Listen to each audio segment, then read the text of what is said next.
segundo passo para a comunicação eficiente é a expressão dos sentimentos.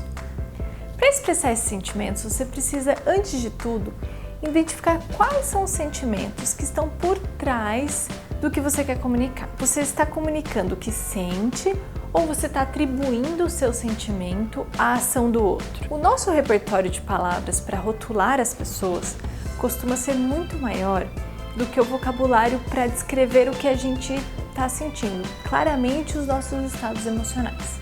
Os benefícios de enriquecer o nosso vocabulário em relação aos nossos sentimentos, eles são muito evidentes não só nos nossos relacionamentos íntimos, mas também no mundo profissional. Eu já ouvi muitas pessoas dizerem para mim que elas não conseguem nem se imaginar expressando seus sentimentos no ambiente profissional, no local de trabalho. Porém, as pessoas que, ao invés de fazerem uma abordagem lógica, habitual, e escolheram expressar os seus sentimentos e os motivos pelos quais elas desejavam que uma pessoa mudasse de comportamento, ou uma equipe mudasse de comportamento, por exemplo, ela percebeu que a equipe, ela ouviu e reagiu de forma diferente do habitual.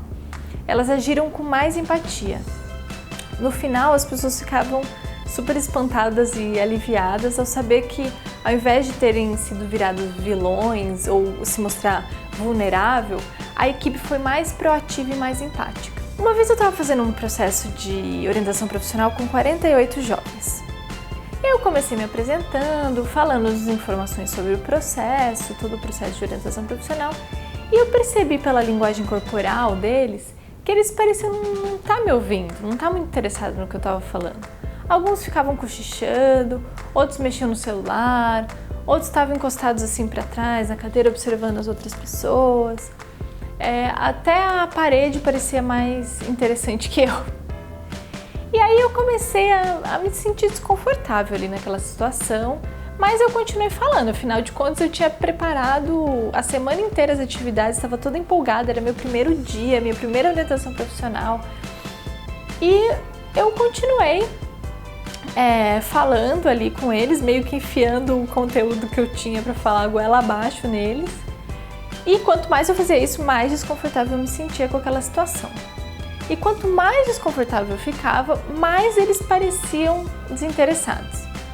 Até que eu perdi a paciência e falei, pessoal, eu tô desconfortável aqui com essa situação. Quando eu vim pra cá hoje, eu vim pensando em tudo que eu tinha preparado pra vocês. Eu entrei nessa sala me sentindo super nervosa. Olhei pra todos vocês, 48 jovens, uau, teve aquele frio na barriga.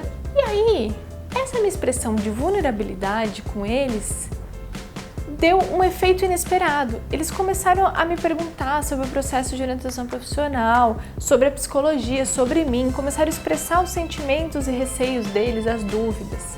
Quando a gente expressa os nossos sentimentos, isso humaniza a gente desperta empatia nas pessoas.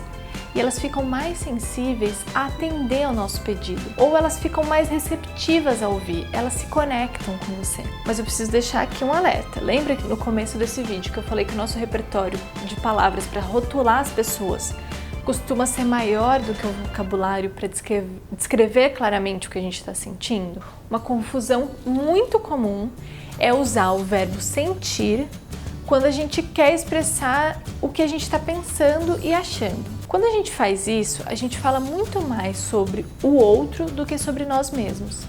E esse tipo de expressão gera resistência, que é o contrário das linguagens que conectam. É muito mais provável que a pessoa ouça aquilo que você está falando como uma crítica. Quando a gente usa palavras como me sinto ameaçado, me sinto criticado, traído, a gente está falando muito mais de como a gente interpreta os outros do que o que a gente está sentindo. A gente está fazendo julgamentos sobre os outros e as pessoas normalmente ouvem isso como uma crítica. Se ao invés disso a gente usar, por exemplo, me sinto em alerta, me sinto amargurado, desconfiado, a gente está falando muito mais dos nossos sentimentos. E isso normalmente é ouvido com menos resistência. As pessoas tendem a acolher melhor aquilo que você está falando. Na descrição desse vídeo eu vou deixar um link com uma lista de sentimentos genuínos para você poder ampliar o seu vocabulário dos sentimentos que geram conexões, que promovem conexões. para você ter um diálogo que crie mais empatia e menor resistência entre as pessoas. E para isso você precisa identificar realmente aquilo que você está sentindo.